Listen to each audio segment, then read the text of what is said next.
Bem-vindos, esse é o episódio número 40 do NovoCast, o podcast do Novo.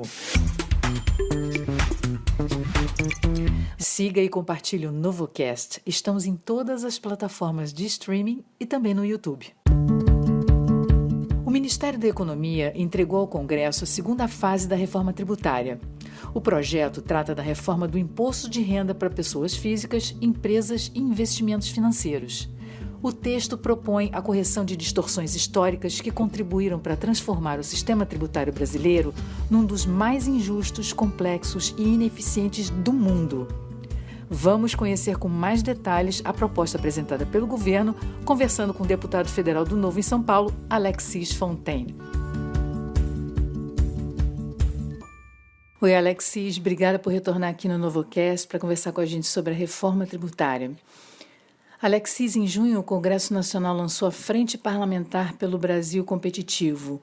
O grupo é composto por mais de 200 parlamentares, entre senadores e deputados, e é presidido por você. Conta pra gente qual é o objetivo e quais são as prioridades desse grupo de trabalho. Olá, Marie. Obrigado novamente pelo convite de participar aqui do NovoCast. A Frente Parlamentar pelo Brasil Competitivo nasceu de uma necessidade que percebemos que faltava um braço legislativo para poder avançar em propostas de combate ao custo Brasil. Então, a Frente Parlamentar vai ter como missão atacar a causa do problema de falta de competitividade do setor no Brasil, né? Setores industriais, de serviço, todos os setores produtivos. Veio muito de um estudo do Movimento Brasil Competitivo que mapeou o custo do Brasil baseado nos 12 elementos do ciclo de vida de uma empresa. É uma mandala que foi criada e que apontou que o Brasil tem um custo próprio, né, o famoso custo do Brasil, de 1,5 trilhões de reais por ano, que vai parar no preço dos produtos ou serviços nossos. Normalmente as empresas pedem barreiras comerciais para poder manter a sua competitividade, mas nós vamos no caminho errado, nós vamos no caminho da causa e não da consequência. Nós queremos eliminar o custo do Brasil para poder dar competitividade para as empresas aqui dentro.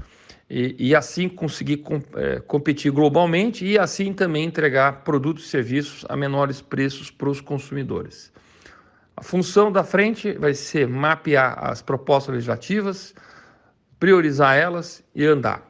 Ela também vai servir como uma ferramenta de medição do avanço do custo do Brasil, seja para diminuição ou um aumento, caso isso ocorra.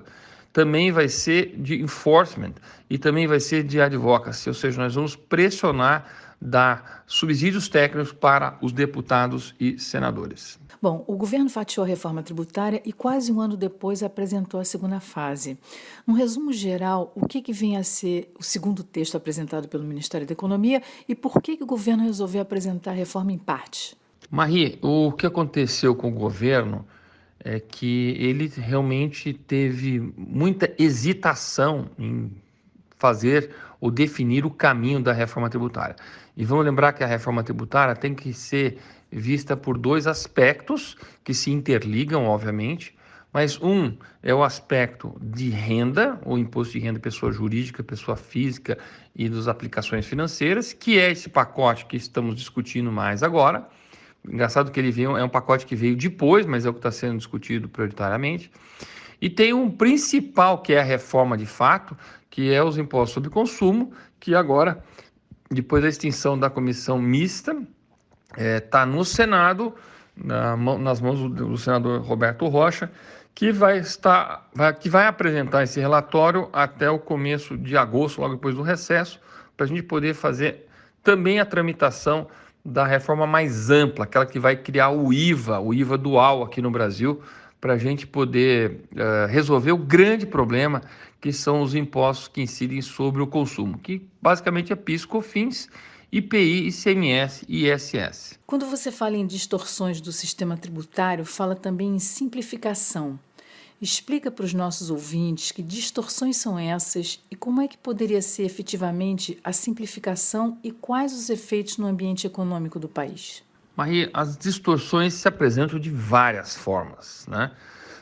Mas uma das distorções, por exemplo, é a diferença entre uma carga tributária, entre uma prestação de serviço e a carga tributária sobre bens, né? Na construção civil, a gente pode ter um exemplo típico disso, que a mão de obra pagando muito menos impostos do que você comprar algo industrializado, a tendência é de a gente botar muita mão de obra numa obra, ou seja, transformar ainda uma construção civil em algo muito artesanal, muito baseado em labor, em mão de obra, e muito menos em industrialização. Então, todas as técnicas mais avançadas de construção civil, como, por exemplo, steel frame, drywall, estruturas metálicas, construção industrializada, acabam não se desenvolvendo no Brasil porque não são competitivas em função de uma tributação. Quer dizer, não é porque a gente não sabe fazer ou não é porque a gente não tem a tecnologia, é porque não compensa. É mais negócio assentar tijolo, rebocar parede, do que trazer uma placa pronta de drywall ou de uma placa cimentícia ou um módulo, né, um pré-moldado. Então, essa é uma das distorções. Mas tem várias outras distorções, como, por exemplo, a questão de tributação na origem e no destino, que pode também gerar uma distorção de guerra fiscal, de muitos estados e municípios puxando as empresas para o seu município, porque vai ter mais arrecadação, dando subsídios tributários, toda sorte. A simplificação ela é fundamental, primeiro, para ter regras que são acessíveis a todo mundo.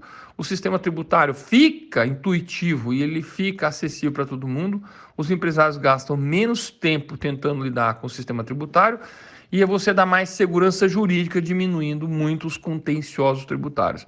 Então, simplificação, transparência, equidade e neutralidade são os 4 pilares de uma boa reforma tributária. Alexis, o que significa regressividade nos impostos sobre o consumo e por que isso prejudica a população mais pobre?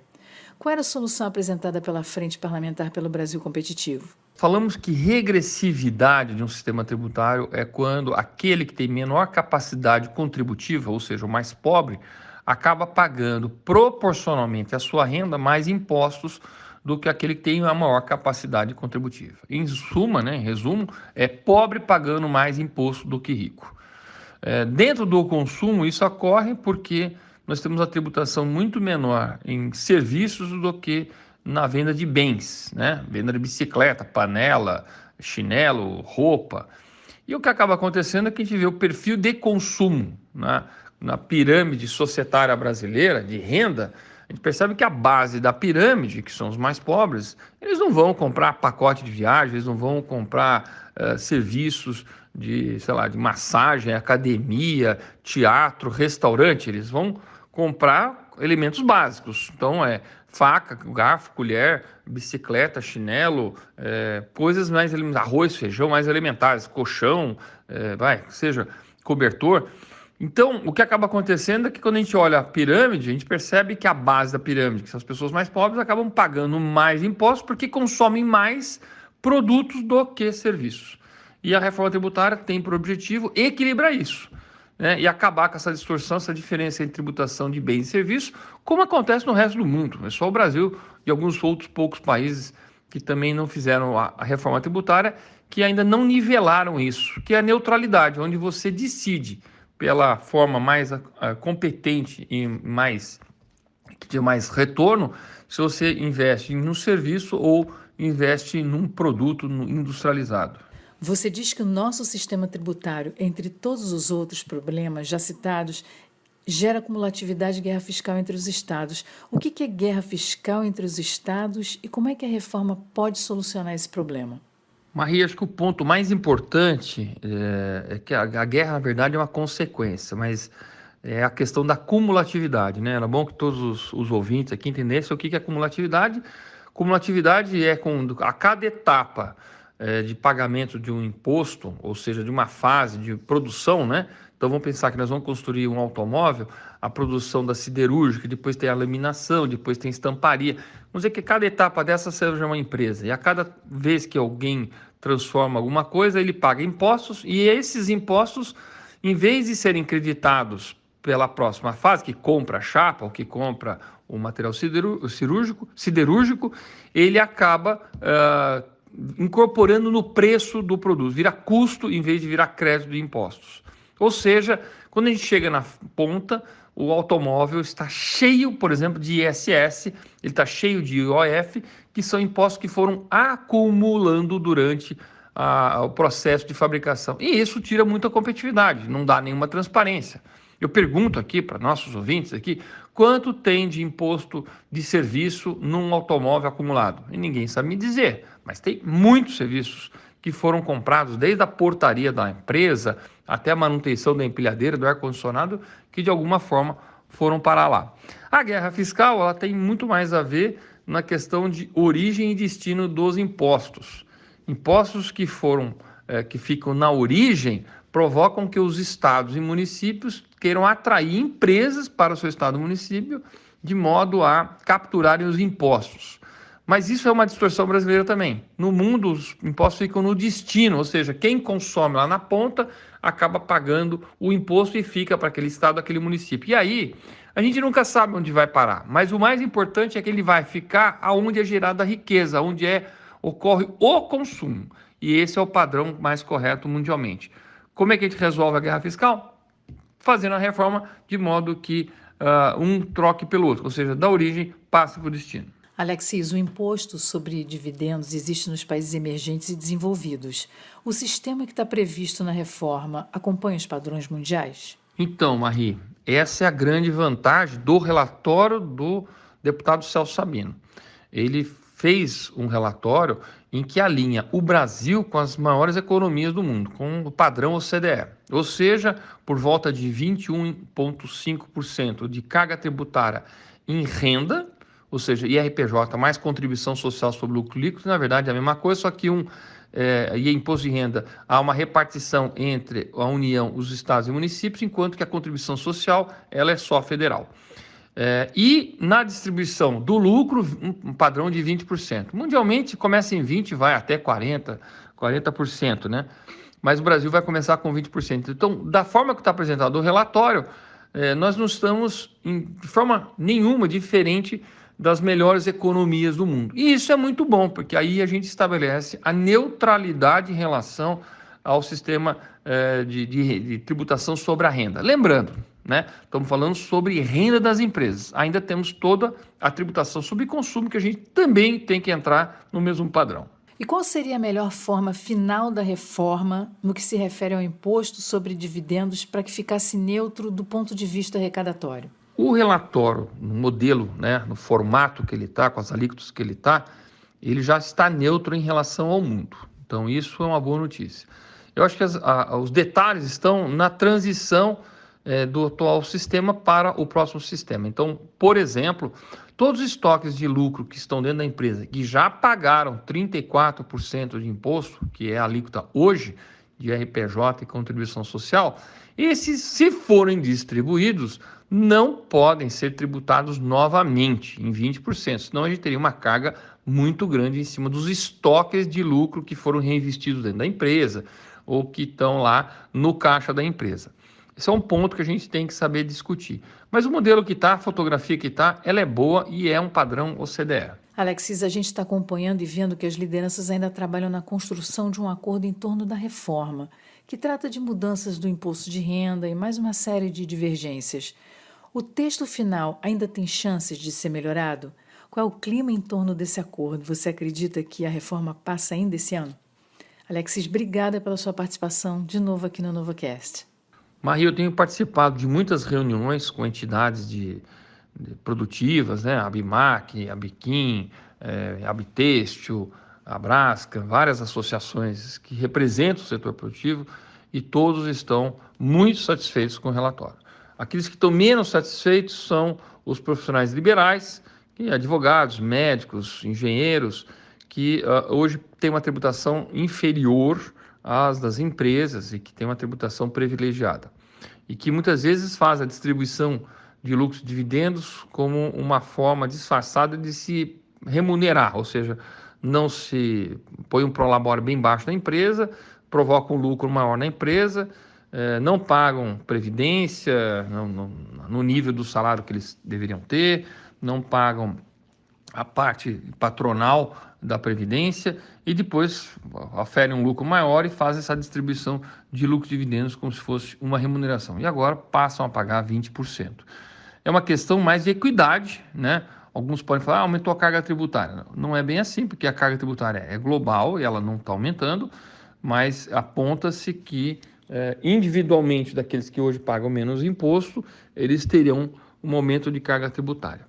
Eu entendo que pode passar sim, acho que está bem articulado, o setor produtivo tem força, tem um bom relacionamento dentro da Câmara dos Deputados, e eu vejo que é acertar mais alguns pontos do relatório, são fáceis, não são muito complicados, uma questão mais de equilíbrio financeiro, para a gente poder emplacar essa reforma que também é importante. Não é a prioritária é PIS, COFINS, ICMS, ISS e IPI, mas, de qualquer forma, também é uma reforma importante para devolver a produtividade e a competitividade para o Brasil. E, Marie, novamente, muito obrigado pelo convite. É um prazer falar sobre esse assunto, esclarecer os fatos, dar o ponto de vista de quem empreende, né, de quem está lá dentro do Congresso Nacional.